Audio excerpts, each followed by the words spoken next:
mudaria. Por que ele mudaria se ele é perfeito? Então, a ideia também de que Deus, além de ser eterno, ele também tem que ser imutável. Porque se eu pensar o contrário, eu não consigo nem raciocinar. Porque o nosso raciocínio, o próprio raciocínio nosso, ele é baseado em leis. E o que é uma lei universal para a gente entender? São coisas que a gente está submetido, a gente não consegue não estar submetido a essas leis. Por isso que são leis, são coisas universais. Estou usando o exemplo mais. Alguns filósofos chegam a dizer que esse é a principal prova de sentido e realidade da existência, né? O próprio pensar. Eu não consigo escolher. Veja, é a coisa mais básica. Eu penso. Você pensa, e você pensa e sabe que pensa. Eu não consigo fugir disso. Eu não consigo fugir disso. Agora imagina se eu tivesse um Deus que mudasse, eu poderia amanhã deixar de existir. Então, só faz sentido, até para a gente fazer teoria e explicar alguma coisa, eu tenho que me basear em leis, em alguma coisa que eu tenho para poder fazer, até para fazer qualquer raciocínio. O que dirá das demais leis que regulam o universo, né? A gente sabe hoje, pelo que a ciência já tem, a própria ciência, as ciências que estudam, as próprias ciências que estudam a matéria sabem que o universo ele é regulado por leis e que se essas leis não tivessem uma estabilidade, não poderia nem se fazer ciência. Não poderia nem se fazer ciência. Tanto é que, quando eu elaboro uma teoria e surge algum outro evento que contraria essas leis conhecidas, eu tenho algum problema no estudo do fenômeno. Eu tenho que descobrir o que houve naquele fenômeno, o que surgiu de diferente que eu não percebi, ou pode ser algo novo, que fez com que o resultado fosse diferente dos outros resultados que eu tive. Então, para tudo eu dependo da estabilidade das leis, até para fazer ciência, para poder me comunicar, para poder raciocinar, para o universo poder existir. Né? É essa noção que a gente tem de que há leis que regulam o universo que fazem a nossa vida ter algum tipo de sentido. Porque se não, imagina, a gente está aqui conversando agora, do nada Deus mudaria, pronto, no instalar de dedos, não teria mais nós, não teria mais esse universo, não, como seria? Por isso que não faz sentido eu pensar um Deus mutável. Ele tem que ser imutável. Nota como Kardec ele pegou os pontos muito essenciais, por isso que é a melhor ideia que a gente pode ter formado de um Deus, né? Imaterial é uma consequência disso. Nota que uma coisa tá presa na outra, porque a característica básica da matéria é justamente a mutabilidade.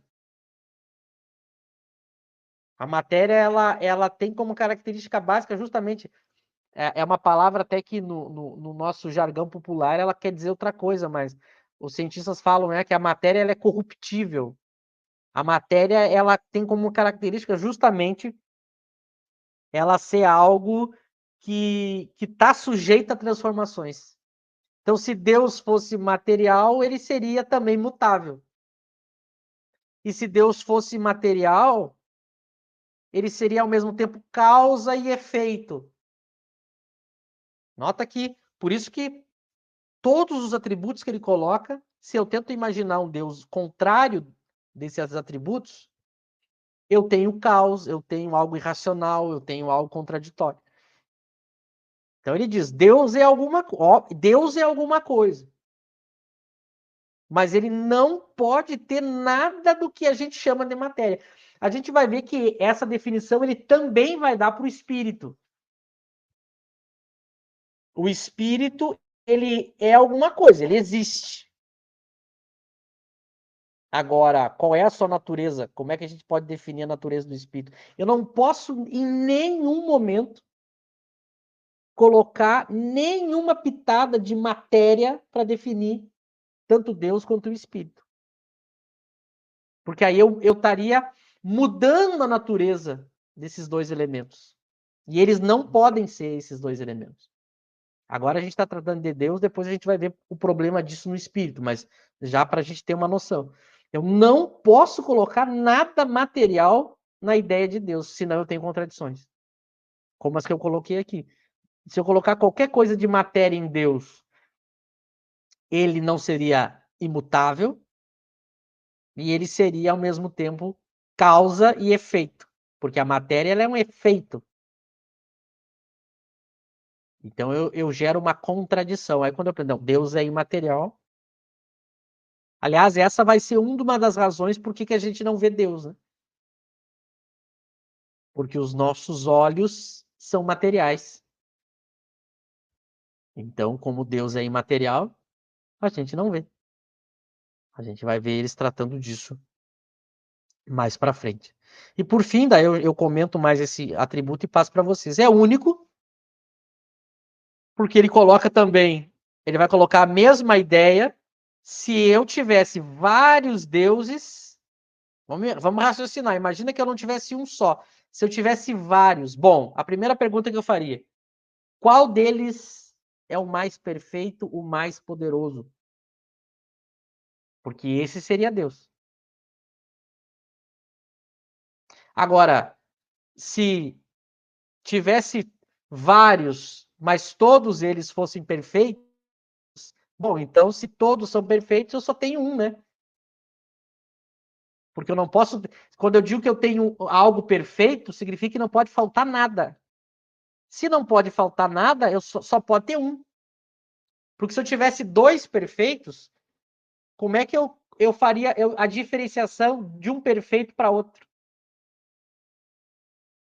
Como é que eu diferenciaria o perfeito A e o perfeito B? Se os dois são perfeitos, eles têm tudo. Se eles têm tudo, eles não podem ser diferentes. Então eu teria um Deus só. Então, olha, porque uma questão lógica, a ideia de perfeição tem que ser única. E ele coloca aqui também, de novo, o problema da unidade de poder na ordenação do universo. A ideia da estabilidade, das leis do universo seria a mesma coisa.